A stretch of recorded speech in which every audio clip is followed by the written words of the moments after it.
Pagpalang araw po sa ating lahat. Ako si Godfrey Quizon and this is my devotion for today, September 13, and ang topic po natin for today is masasabi mo ba na ikaw ay humble? So, Son of Man. So, ano po ba yon? So, the little Son of Man is a messianic title Jesus used for himself, rooted in Daniel chapter 7 verse 7. Daniel chapter 7 verse 13 to 14, where one like a son of man approaches the Ancient of Days who received dominion over all creation. It affirms both his true humanity and his full deity.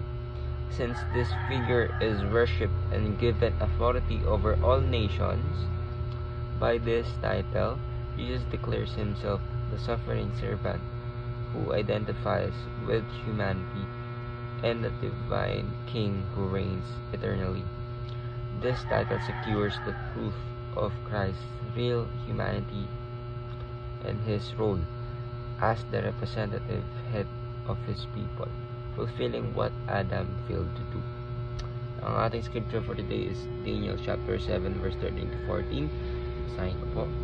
In my vision at night I looked, and there before me was one like a son of man coming with the clouds of heaven.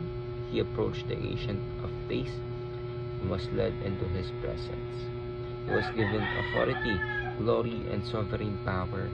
All nations and peoples of every language worship him. His dominion is an everlasting dominion that will not pass away, and his kingdom is one that will never be destroyed. Diyos po lahat ng papurihan. So, topic po natin ngayon is humbleness or Son of Man.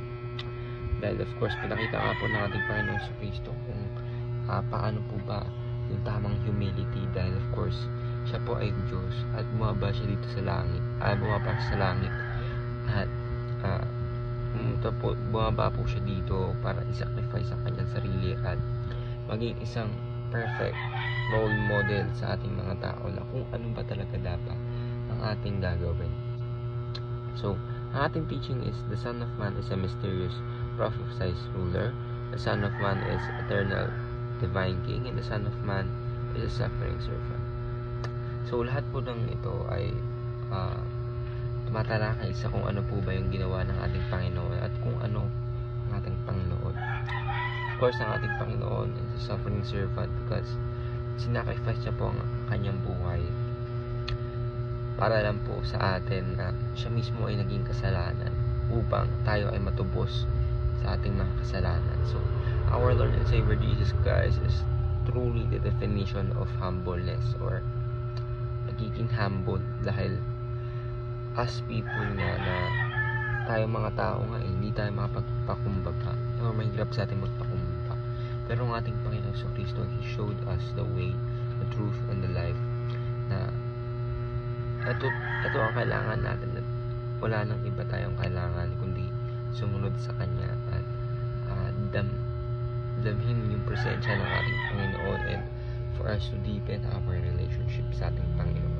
So, let us be grateful sa kung ano meron tayo and continue to pray for our Lord na to guide us and to continue to humble us. So, ayun lang po. Ako si Godfrey Quizon and this is my devotion for today, September 13. Sana po ay marami kayo